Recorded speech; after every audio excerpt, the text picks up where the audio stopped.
Assalamualaikum warahmatullahi wabarakatuh. Saya Siti Masyitah binti Abdul Aziz, I1920382, Nur Solihah binti Ahmad Ikram, I1920388, dan Aina Mardiah binti Muhammad Azizim, I120104575, akan membentangkan tajuk mengenai kontrak sosial Kerajaan Islam Madinah Munawwarah di bawah kepimpinan Rasulullah SAW yang membawa kepada perpaduan. Saya Siti Masyitah binti Abdul Aziz, I192038852, akan menerangkan definisi kontrak sosial. Okey, sebelum kita nak pergi dengan lebih mendalam mengenai apa yang dimaksudkan dengan kontrak sosial, kita nak lihat satu persatu apa itu kontrak dan apa itu sosial. Seperti yang kita tahu, kontrak ini merupakan perjanjian formal dengan adanya syarat yang ditetapkan antara dua pihak atau lebihlah. Senang cakap, kontrak ini merupakan dokumen yang mengandungi syarat-syarat perjanjian. Manakala bagi sosial pula, segala sesuatu yang berkaitan lah dengan masyarakat. Jadinya itu bagi sosial. Kalau kontrak sosial pula, ia merupakan persetujuan yang telah dicapai antara pihak yang berkepentingan untuk membentuk sebuah masyarakat yang padu dan sejahtera dengan setiap pihak yang bersedia bertolak ansur serta mengetepikan kepentingan peribadi tertentu. Maksudnya nak cakap pihak yang sanggup mengetepikan kepentingan peribadi, contohnya macam tak terjebak atau mengelakkan dari perkara negatif seperti rasuah, penyalahgunaan kuasa, lepas tu kegiatan jenayah dan yang lain-lain. Dan bukan itu sahaja, pihak ini juga membentuk masyarakat yang harmoni. Itu bagi definisi kontrak sosial. Seterusnya kita pergi kepada slide kontrak sosial dalam negara Islam. Jadi kontrak sosial dalam sejarah Islam yang pertama apa dia? Ia adalah Sahifah Al-Madinah. Siapa yang rangka kontrak Islam ni? Sepertinya adalah Nabi kita lah, iaitu Nabi Muhammad SAW. Selain itu juga, perjanjian Sahifah ini adalah salah satu contoh bagi kontrak sosial dalam negara Islam. Berbalik kepada definisi yang saya ada cakap, pihak-pihak yang berkepentingan membantu kan untuk membentuk masyarakat yang harmoni. Jadinya dalam sejarah Islam, Nabi bersama kabilah-kabilah lah dengan kelompok etnik, mereka lah yang membentuk masyarakat Islam Madinah. Assalamualaikum warahmatullahi wabarakatuh. Okay, saya akan membentangkan mengenai kepimpinan Rasulullah SAW. Okay, kepimpinan ni dia adalah satu proses interaksi sosial yang dialami oleh manusia setiap hari. Okay, Islam sangat menitik beratkan kepimpinan. Sebabnya kepimpinan ni merupakan aspek yang penting yang tak dapat dipisahkan dalam kehidupan manusia. Setiap manusia ni mestilah dipimpin. Okay, kepimpinan ni dia wujud sebab adanya organisasi manusia, dan keperluan kepada pemimpin ni dia bukan sahaja diperakui oleh agama Islam, malah dia diperakui oleh agama-agama lain, dan etis pun memperakui kepimpinan ini sendiri. Okey, Nabi Muhammad SAW menegaskan setiap orang adalah pemimpin dan bertanggungjawab terhadap pimpinannya. Sebagaimana kata pujangga bahawa belia hari ini adalah pemimpin hari esok. Okey, macam mana belia hari ini, macam itulah pemimpin pada masa hadapan. Okey, kedudukan seorang pemimpin dia menjadi rebutan pada zaman sekarang kerana bila jadi pemimpin ni, ia adalah satu peluang untuk merebut kekayaan dan kesenangan dunia semata-mata. Tapi kebanyakan pemimpin pada zaman kini dia lupa bahawa kepimpinannya akan ditanya di akhirat kelak dan akan dihisap. Semua apa yang dipimpin, apa yang dibuat di muka bumi ni akan dihisap. Okey, contohnya macam mana pemimpin tu menjaga negara sendiri, macam mana pemimpin tu menjaga rakyat, membantu rakyat. Okey, seterusnya dasar-dasar politik perundangan Islam di Madinah diperakui adalah komprehensif. Okey, dekat sini kepimpinan yang dilaksanakan oleh Rasulullah SAW di Madinah menjalankan prinsip-prinsip pemerintahan Islam telah menjadi rujukan penting dalam dunia sains politik. Seluruh dunia membuat rujukan daripada kepimpinan Rasulullah SAW sendiri. Okey, corak kepimpinan yang Nabi bawa dalam pembentukan negara Islam iaitu dengan pimpinan yang penuh disiplin. Okey, macam mana Rasulullah SAW memimpin negara-negara Madinah dengan penuh disiplin, dan macam itulah seluruh dunia ikut macam mana kepimpinan Rasulullah SAW. Okey, seterusnya baginda mengubah corak pemerintahan bangsa Arab secara beransur-ansur. Okey, macam mana baginda mengubahkan? Okey, bangsa Arab ni dia sebelum kedatangan Islam, mereka ni berada dalam keadaan huru-hara dan pertelingkahan sering berlaku pada ketika itu, kerana tidak ada kerajaan atau pemerintahan yang teratur mengendalikan hal ehwal pentadbiran mereka. Okey, zaman dulu masa bangsa Arab ni memang sangat-sangat huru-hara sampaikan disebabkan tiada kepimpinan. Okey, Rasulullah SAW beransur-ansur mengatur pemerintahan yang lengkap dan sempurna. Bila datangnya Rasulullah SAW memimpin dengan penuh disiplin, dengan penuh sempurna, maka secara perlahan-lahan negara itu sendiri teratur dan tersusun. Okey, seterusnya pemerintahan yang lengkap dan sempurna meliputi hal ehwal keduniaan dan kehidupan. Okey, antara keurusan keduniaan yang dibentuk oleh pimpinan Rasulullah SAW meliputi rumah tangga, masyarakat seperti gotong royong, keagamaan dan menyelesaikan perbalahan. Okey, urusan perhubungan antarabangsa termasuk percaturan perdagangan, peperangan dan peraturan perdamaian. Segala-gala dalam bentuk perdagangan, dalam bentuk rumah tangga, dalam bentuk kekeluargaan, masyarakat, baginda mengatur dengan sempurna.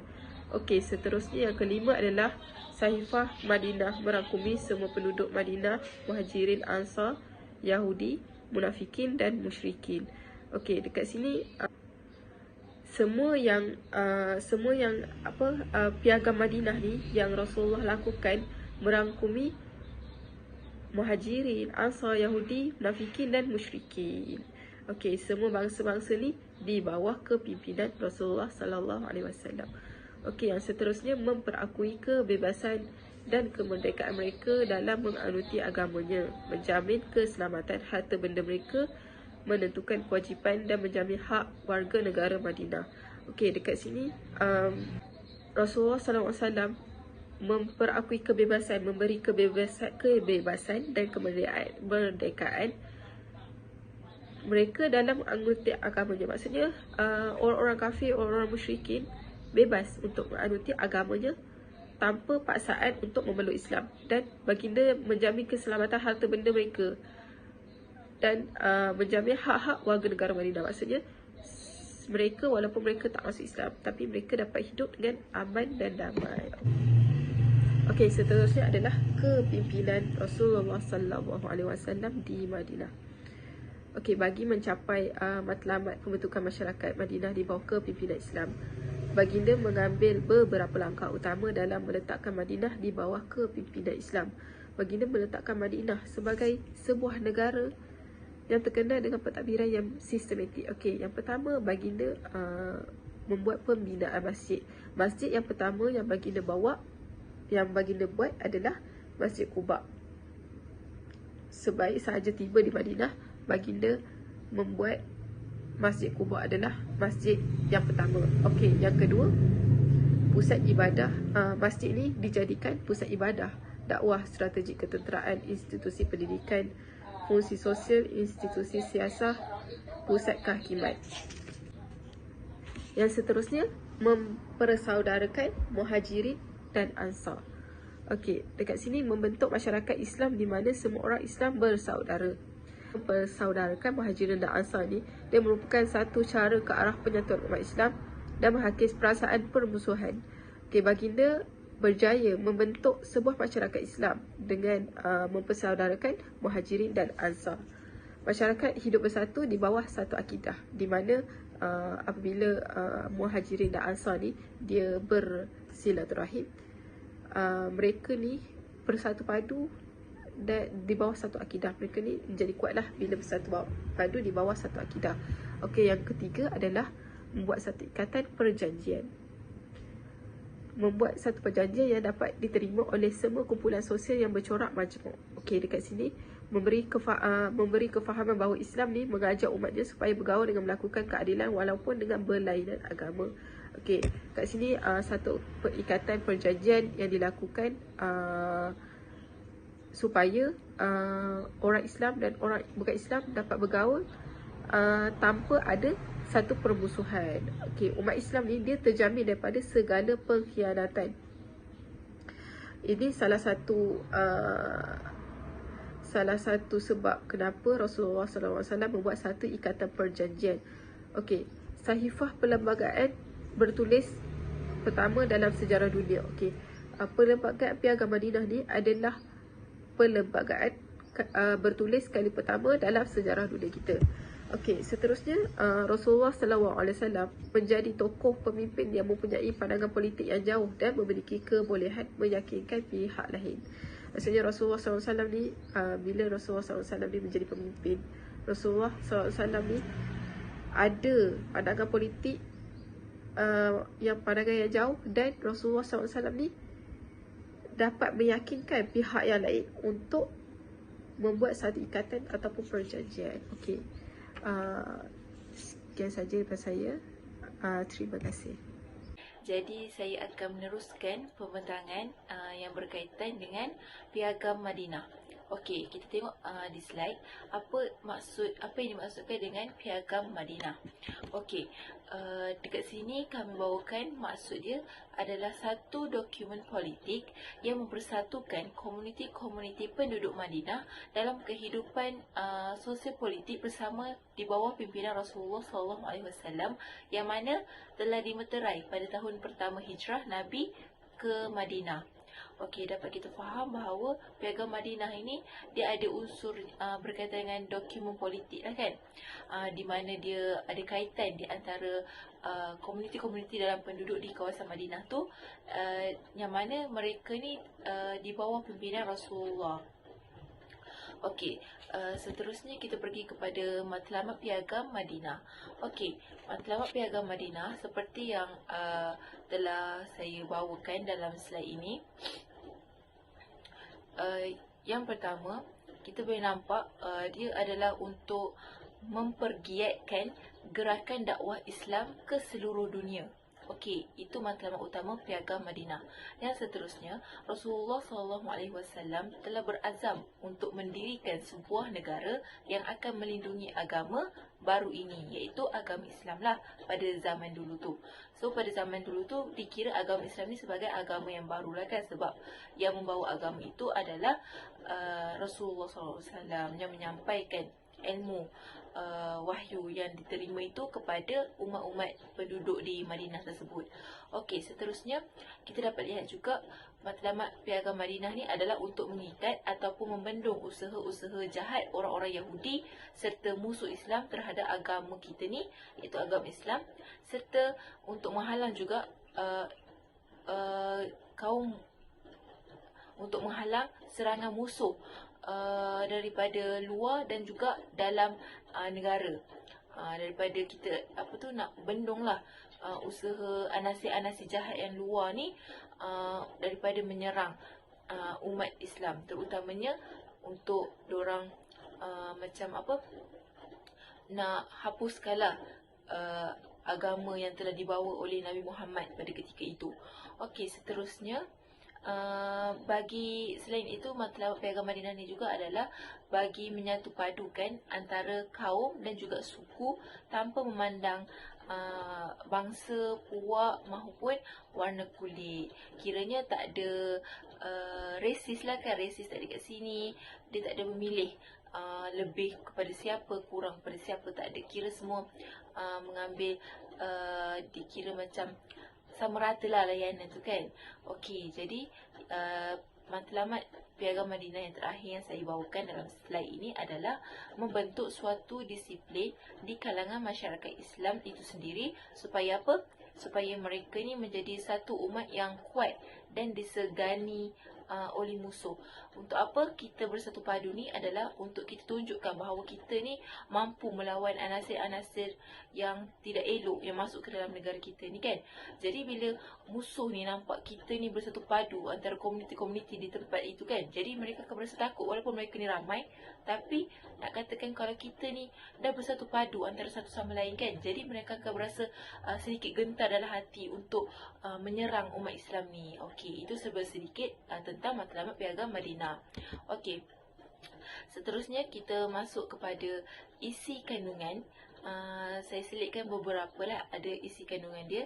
Antaranya adalah Nabi Muhammad ni diakui menjadi ketua negara bagi semua penduduk. Apa dia punya bukti dia adalah sebarang masalah mestilah dirujuk kepada Nabi Muhammad untuk mendapatkan jalan penyelesaiannya. Okey, seterusnya semua penduduk Madinah ni bebas beragama dan bebas mengamalkan adat istiadat serta upacara masing-masing. Kiranya macam kita agama Islam ni tidak mengganggu agama yang lain untuk melakukan sebarang upacara mereka lah kan. Tapi dalam masa yang sama umat Islam tetap menyebarkan dakwah waktu tu. Okey, seterusnya semua penduduk di Madinah ni mesti bekerjasama lah, bersatu padu dalam masalah ekonomi yang berlaku pada masa itu. Okey, semua penduduk Madinah ni juga dia kena pertahankan kota Madinah itu daripada diserang oleh musuh. Okey, selain itu juga orang Yahudi ni kena bayar perbelanjaan peperangan bersama-sama dengan orang Islam. Jadi mereka ni tak boleh berperang lah, melainkan mendapat keizinan daripada Rasulullah SAW. Okey, yang seterusnya semua penduduk Madinah ni semua penduduk Madinah ni dia tak boleh bermusuhan ataupun dengki sesama sendiri. Mereka ni kena hidup sebagai satu bangsa, iaitu bangsa Madinah lah kan. Tak ada gaduh-gaduh, tak ada macam hasad dengki, benci membenci, tak ada. So dia kena memang bersatu padu. Kena macam yelah orang panggil tak boleh hasad dengki tu semua tak ada. Sifat-sifat mazmumah ni tak boleh ada dalam kalangan masyarakat Madinah pada ketika itu. Okey, yang terakhir saya bawakan dalam slide ini adalah keselamatan orang Yahudi, termasuklah nyawa dan juga harta benda terjamin selagi mereka taat kepada syarat-syarat perjanjian di dalam perlembagaan yang telah dimeteraikan tadi. Okey, itu sedikit isi kandungan dalam Piagam Madinah. Okey, seterusnya saya nak bawakan sedikit prinsip politik dalam Piagam Madinah. Okey, memandangkan terdapat beberapa prinsip hak asasi dan juga politik pemerintahan yang terdapat di dalam Piagam Madinah. Okey, saya bawakan sedikit. Antaranya adalah prinsip ummah, prinsip perpaduan serta persaudaraan, prinsip persamaan hak dan juga kewajipan, prinsip kebebasan, serta ta'awun ala albirri wa taqwa. Kita membantu ke arah kebaikan dan juga perkara yang membawa kepada takwa. Okey, banyak lagi antaranya seperti prinsip musyawarah, keadilan dan ihsan, kepimpinan dan ketauladan. Okey, kiranya macam saya telah sertakan dalam kertas kerja, saya bawakan 14 prinsip yang terdapat dalam Piagam Madinah yang menunjukkan betapa lengkapnya sistem pemerintahan Islam yang dilaksanakan oleh Rasulullah SAW ketika itu di Madinah. Okey, kemudian ia diwarisi oleh kepimpinan Khulafa ar-Rasyidin. Seterusnya dilanjutkan oleh pemerintahan di bawah kuasa Khalifah Umayyah, Abbasiyah serta Utsmaniyah. Dia mengambil masa lebih kurang 13 abad lah. 13 abad. Walaupun pemerintahan Islam itu diwarnai dengan ada suka dan juga duka, ada jatuh bangun pada ketika itu, timbul tenggelam dia terutamanya pada akhir kepimpinan Khulafa ar-Rasyidin. Selepasnya, tetapi secara rasmi sistem pemerintahan yang tetap menjadi Islam sebagai asas politik dan juga perundangan. Okey, itu serba sedikitlah prinsip politik dalam Piagam Madinah yang di mana ia relate lah, dia ada kaitan di antara zaman dulu sampai zaman sekarang, macam mana kita boleh berpolitik pada zaman sekarang ini. Okey, itu serba sedikit daripada saya. Saya akan serahkan kepada pembentang yang seterusnya. Sekian, terima kasih. Secara kesimpulannya, kontrak Islam ni adalah ia dapat membentuk pemerintahan yang kukuh dan dasar peraturan yang menjamin setiap umat Islam di bawah kepimpinan seorang Rasul yang sentiasa mendapat pimpinan daripada Allah Subhanahu Wa Taala. Kewujudan negara Islam yang pertama ini telah memartabatkan negara Islam serta dipandang mulia oleh golongan yang bukan beragama Islam. Kan kita tahu tadi tujuan mereka adalah untuk membentuk sesebuah negara yang harmoni. Jadi ni kan secara tak langsung mestilah ia membawa kesan kepada semua, dan bukan itu sahaja, ia juga membawa kesan kepada orang yang bukan Islam. Jadinya bila negara yang bukan Islam atau orang yang bukan Islam melihat sebuah, orang kata, perancangan lah dari negara Islam, secara tak langsung negara Islam ni dapat menjadi contoh, dapat menjadi ikutan lah. Macam negara Islam ni bagus lah, macam tu lah kan. Mereka pun akan membuatkan negara Islam ni terinspirasi lah dengan perancangan dari negara Islam. Itu sahaja dari kumpulan kami. Assalamualaikum warahmatullahi wabarakatuh. Terima kasih.